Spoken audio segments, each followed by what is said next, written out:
బబులోన్లో ఉంచాడు భక్తులను తీసుకెళ్ళి. ఈ అనుభవాలే. యూదాలోనేమో అందుబాటులో ఉండి అన్నీ తానయ్యాడు. ఆ అనుభవాలు నేర్పి దేవునితో కనెక్ట్ అయిన తర్వాత బానిసలుగా కొనిపోయేటట్టు చేశాడు. ఈ నలుగురిని అందులో చేర్చి వాళ్ళని అసలు పట్టించుకున్నట్టు దేవుడు మౌనం అయిపోయాడు.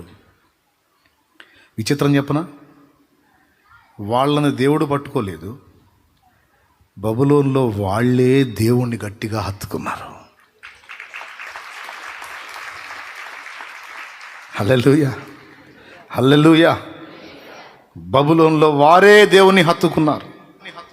రాజువైన నెబుకద్నెజరు,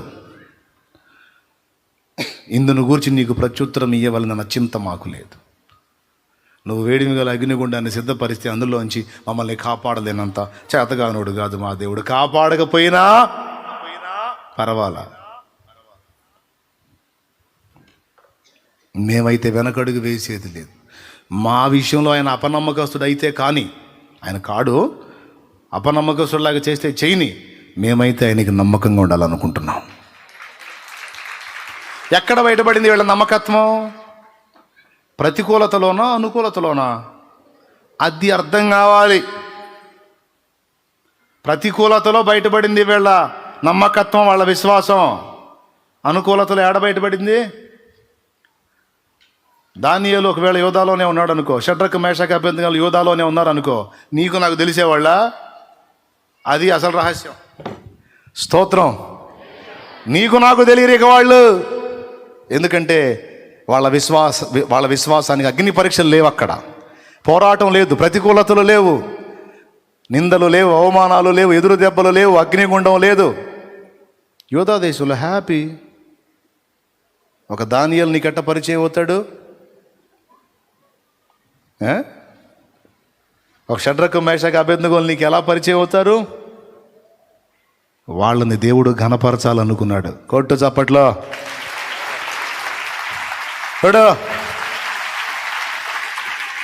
వాళ్ళని దేవుడు ఘనపరచాలనుకున్నాడు. రాబోతున్న తరాలలో అనేకులకు మాదిరిగా వాళ్ళని చేయాలనుకున్నాడు.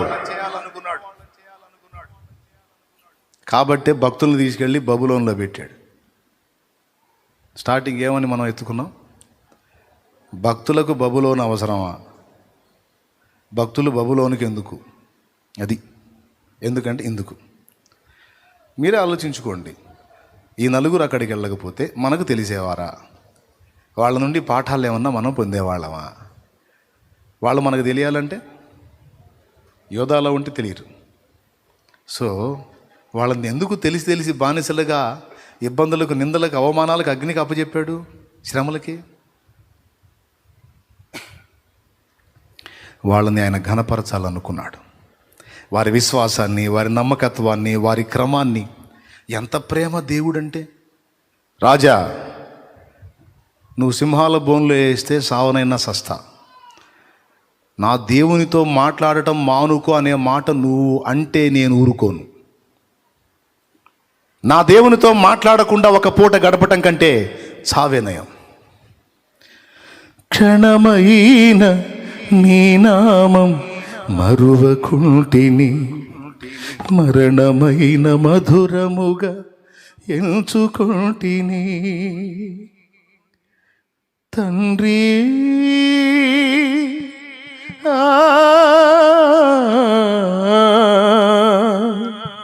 తండ్రి తండ్రి తండ్రి, క్షణమైన నీ నామం మరువకుంటిని, మరణమైన మధురముగా ఎంచుకుంటిని. క్షణమైన నీ నామం మరువకుంటిని, మరణమైన మధురముగా ఎంచుకుంటిని. తండ్రి ఉన్నావని బ్రతుకుచుంటిని, తండ్రి నీవున్నావని బ్రతుకుచుంటిని. నీ కొరకు నేను, నా కొరకు నీవు, నా కొరకు నీవు, నీ కొరకు నేను, నీ నీవుగాక ఎవ్వరు నాకు లేరయ్యా, నీవుగాక ఎవరు నాకు లేరయ్యా. నీవే నీవే నా ప్రాణము, నీవే నీవే నా సర్వము, నా ప్రాణ ప్రియుడా నా యేసయ్యా, నన్ను గన్న తండ్రి నా యేసయ్యా. పూజింతును ఓ పూజార్హుడా, భజింతును ఓ భవదీయుడా. నీవుగాక ఎవరు నాకు లేరయ్యా, నీవుగాక ఎవరు నాకు లేరయ్యా. నీవే నీవే నా ప్రాణము, నీవే నీవే నా సర్వము. యూదాలో ఉంటే అన్నీ తెలియవు. ఇశ్రాయేల్ దేశంలో యూదా దేశంలో ఉంటే అన్నీ తెలుస్తాయి మనకి. అవి ఏం రావుగా. అగ్నిగుండం వచ్చేదా వాళ్ళకి? సింహాల బోనం వచ్చేదా? స్వప్నము దాని భావం మొత్తం మీరే చెప్పాలనే పరిస్థితి వచ్చేదా? వాటిలోనికి నెట్టి అక్కడ వాళ్ళేందో జనానికి చూపి తన దాసులను ఘనపరచని ఇష్టపడినందుననే ఆనాటి భక్తులను అలాగ అనుమతించినట్టు ఈరోజు నిన్ను నన్ను ప్రతికూలతల్లోనికి నెడుతున్నాడు కొన్నిసార్లు. స్తోత్రం, హల్లెలూయా. ఎన్నైనా ఘనపరచని ఇష్టపడినందున నెడుతున్నాడు. ఆఖరి మాట, ఆఖరి మాట. మనల్ని అలా నెట్టివేసి ఆయన కొరకు మనకు ఎంత ఆకలి ఉందో పరీక్షించుకుంటాడు. ఎంతవరకు వెంటబడతాం, ఎంతవరకు ఆయన వెంటబడతాం, ఎంతవరకు ఆయన కోసం పరితపిస్తాం, ఎంతవరకు ఆయన కోసం ఆరాటపడతాం. సైలెంట్గా అబ్జర్వ్ చేస్తుంటాడు. తన భక్తుల్లో ఇదంతా వెతుక్కుంటాడండి దేవుడు. హల్లెలూయా. జాతి లక్షణాన్ని రుజువు చేయటానికి, తల్లి వలె తండ్రి వలె మనల్ని పెద్దలుగా చేయటానికి. మూడవది, మనలో ఉన్నటువంటి పోరాట పటిమను చూడటానికి, మన విశ్వాసాన్ని వ్యక్తపరిచే అవకాశాన్ని మనకి ఇవ్వడానికి, బహుమతి మనకు అందజేయడానికి, ఘనపరచడానికి. రెండవది, ఆయన కొరకు మన హృదయంలో ఎంత ఆరాటం ఉందో, ఆసక్తి ఉందో, మమత ఉందో, ప్రేమ ఉందో తెలుసుకోవటానికి. ఇప్పుడు దానియేలును చూసి ఎంత మురిసిపోయి ఉంటాడండి దేవుడు. లాస్ట్ మాట, ఎంత ఆనందపడి ఉంటాడు. షడ్రకు మేషకు అబేద్నెగోలను బట్టి ఎంత మురిసిపోయి ఉంటాడు. నువ్వు అగ్నిగుండంలో వేసి మేము సాగుకు భయపడతాం అనుకున్నాను, నీ సస్తం అవసరమైతే. కానీ మా దేవుడు వద్దన్న పని మాత్రం, భూమి ఆకాశాల సృష్టికర్త, సైన్యములకు అధిపతి యెహోవాకు మాత్రమే మేము సాష్టాంగపడతాం, సాగిలపడతాం. ఇక ఏ దానికి మేము సాష్టాంగపడం, సాగిలపడం. ఈ మోకాలంటూ వంగితే ఆయన ముందే వంగాలి. అది ఒక యూదుడి రోషం. ఈ మోకాలంటూ సాష్టాంగ పడితే, ఈ మోకాలంటూ వంగితే అది నా ప్రభువుకి మొక్కటానికి మాత్రమే.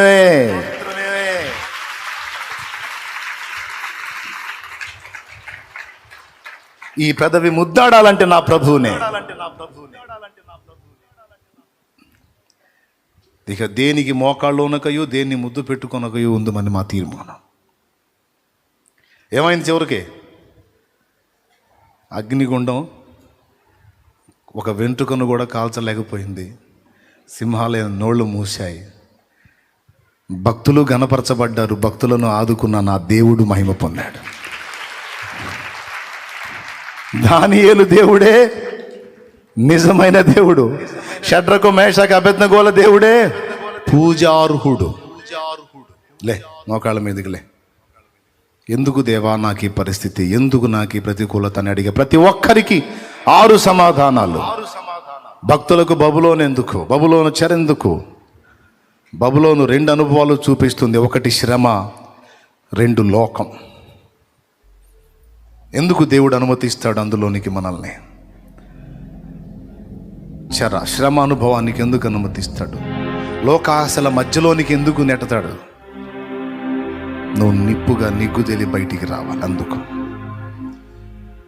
నువ్వే సాధించాలి, నువ్వే సాధించాలి. రేపు నీకు సంతోషంతో కిరీటం పెట్టాలి, బహుమానం ఇవ్వాలి. అందుకే ఒంటరిగా చేసి నెడతాడు. ఈదుకొని రా, ఈత నేర్పుతాడు నా దేవుడు నీకు. ఎగరడం నేర్పడానికి, నేర్పుతానికి నేను వదిలేశాడు అనుకున్నావు పూర్తిగా? వదలడు కూడా. ఎన్నటెన్నటికీ నిన్ను వదలడు. నేర్పుకుంటున్నాడు.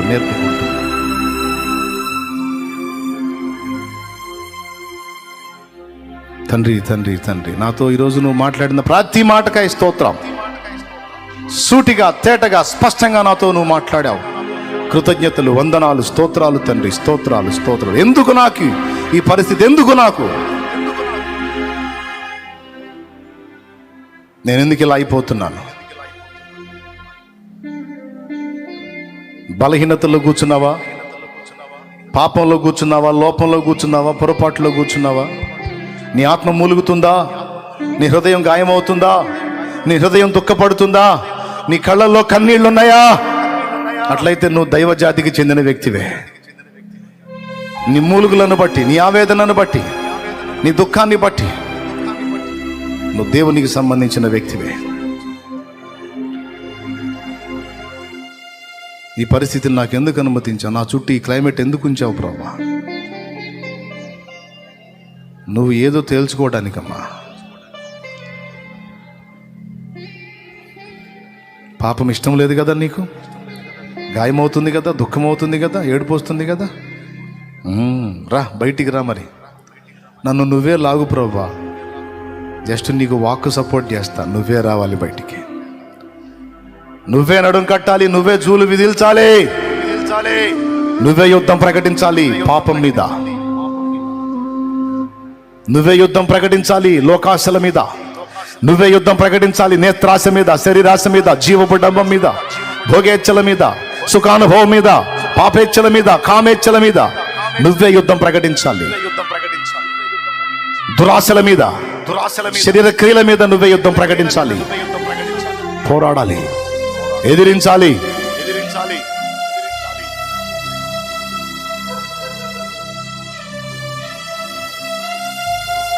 ప్రార్థన చేద్దాం ఈవేళ. తండ్రి నీకు స్తోత్రం.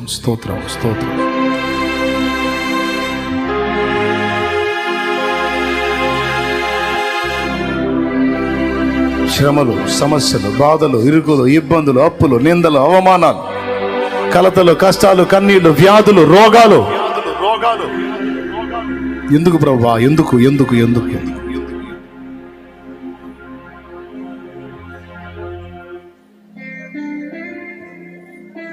శ్రమల కొలిమిలో నీ విశ్వాసం యొక్క నాణ్యత నాకు బయటపడుతుంది. అందరికి అది వ్యక్తమవుతుంది.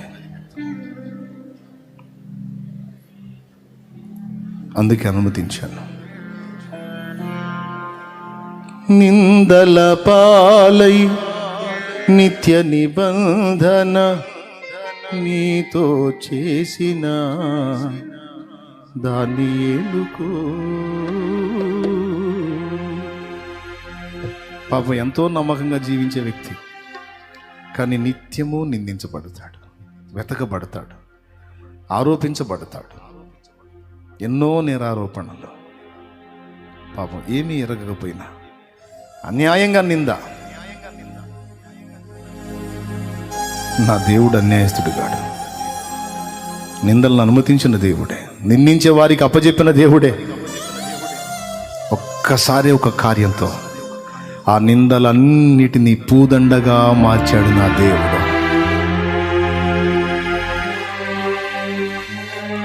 మొత్తాన్ని ఘనతగా మార్చి పడేశాడు నా ప్రభువు. ఈరోజు నువ్వు అనుభవిస్తున్న ప్రతికూలతలన్నీ, వేదనామయమైన పరిస్థితులన్నీ దీవెనగా, పూదండగా మారి నీ మెడలో అలంకరింపబడే రోజు ఒక రోజు ఉంది. నిందల పాలై నిత్య నిబంధన నీతో చేసిన దానియేలుకు. నిందల పాలై నిత్య నిబంధన నీతో చేసిన దానియేలుకు సింహాసన మీర్చినావు, సింహాల నోళ్లను మూసినావు. సింహాసన మీర్చినావు, సింహాల నోళ్లను మూసినావు. సర్వోన్నతుడా నీవే నాకు ఆశ్రయ దుర్గము. సర్వోన్నతుడా నీవే నాకు ఆశ్రయ దుర్గము. ఎవరు లేరు నాకు ఇలలు, ఎవరు లేరు నాకు ఇలలు. ఆదరణ నీవేగా, ఆనందం నీవేగా, ఆదరణ నీవేగా, ఆనందం నీవేగా. సర్వోన్నతుడా నీవే నాకు ఆశ్రయ దుర్గము. Praise the Lord. శ్రమల అగ్నిలో కాలి బూడిదవైపోకు. నిజమైన బంగారము వలె నిగ్గుతేలు. దేవుడు నిన్ను విడిచిపెట్టడు. కావాలని కొన్ని పరీక్షలకు అనుమతించాడు తప్ప అది నిన్ను పూర్తిగా ఎడబాసినట్టు కాదు, వదిలేసినట్టు కాదు. నీ పైన, నీ ప్రక్కన, నీ క్రింద, నీ ఎదురు, నీ వెనక అన్ని చోట్ల ఆయన నిన్ను ఆవరించి ఉన్నాడు. ఆయన నిన్ను ఆవరించి ఉన్నాడు, ఆవరించి ఉన్నాడు. ఆయన ఆయన ఆవరించి ఉన్నాడు.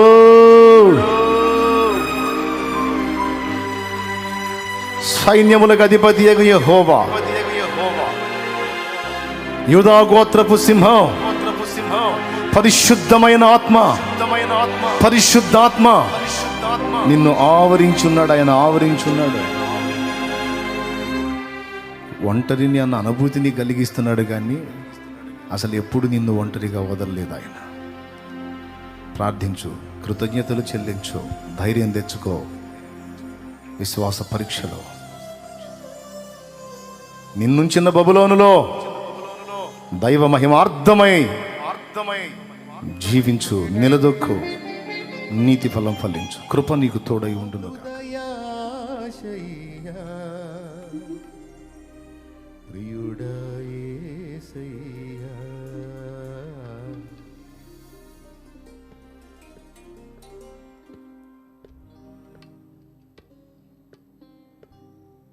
నాలో నీవు, నీలో నేను, నాలో నీవు, నీలో నేను ఉండాలని, నీ అనుదే పరవశించాలని. నాలో నీవు, నీలో నేను ఉండాలని, నీ అనుదే పరవశించాలని. నా హృదయాశయ్యా ప్రియుడా యేసయ్యా, నా హృదయాశయ్యా ప్రియుడా యేసయ్యా. నాలో నీవు, నీలో నేను ఉండాలని, నీ అందే పరవశించాలని. నాలో నీవు, నీలో నేను ఉండాలని, నీ అందే పరవశించాలని.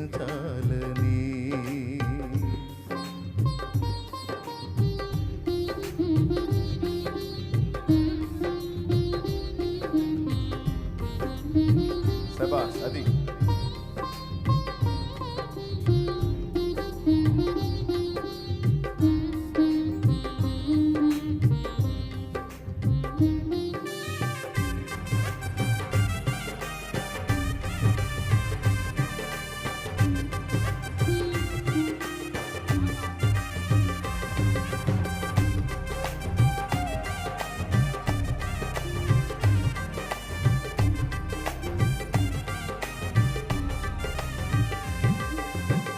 కడలియంత ఎగసి పడినా హద్దు దాటదు నీ ఆజ్ఞ లేక.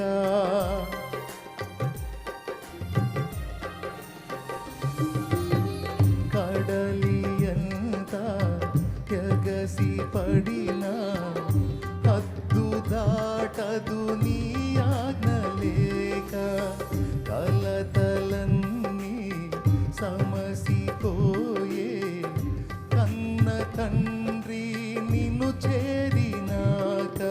కరుణాతరంగము తాకేను హృదయము కనురెప్ప పాటులో మారేను జీవితం. కరుణాతరంగము తాకేను హృదయము కనురెప్ప పాటులో మారేను జీవితం. నాలో నీవు నీలో నేను, నాలో నీవు నీలో నేను ఉండాలని నీ అందే పరవశించాలని. నాలో నీవు నీలో నేను ఉండాలని నీ అందే పరవశించాలని.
కమ్మనైనా బ్రతుకు పాట పాడుకొందును నీలో యేసయ్యా.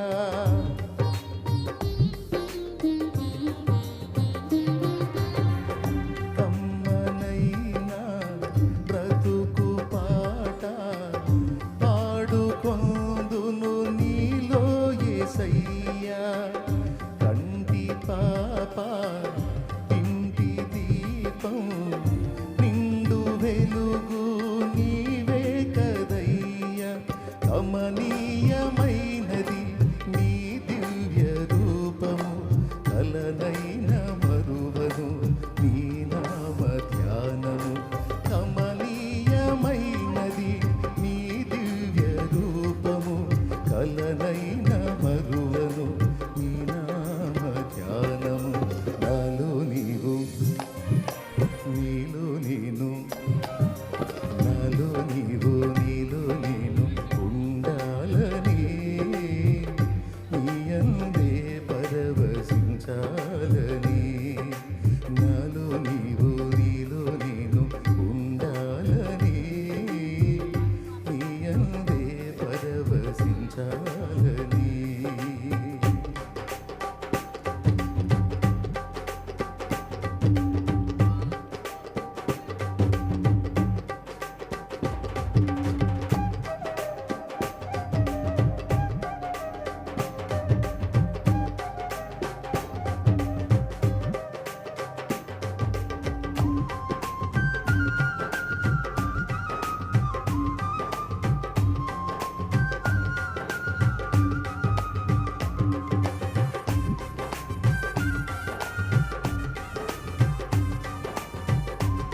స్నేహమైన సందడైన ప్రాణమైన నీవే యేసయ్యా.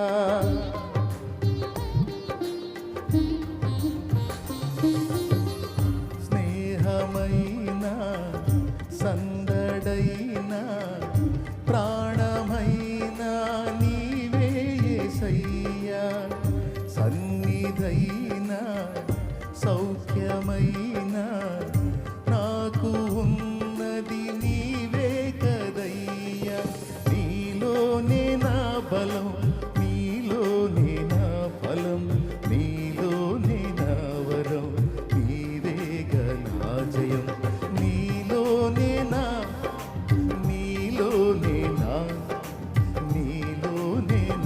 వరం.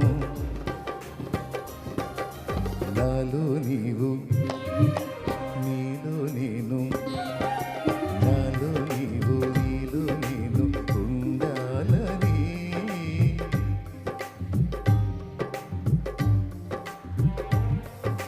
నాలో నీవు, నీలో నేను ఉండాలని.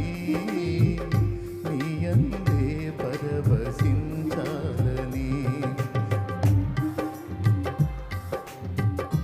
స్వరాలు వినపడాలి. యేసయ్యా నా హృదయాశయ్యా.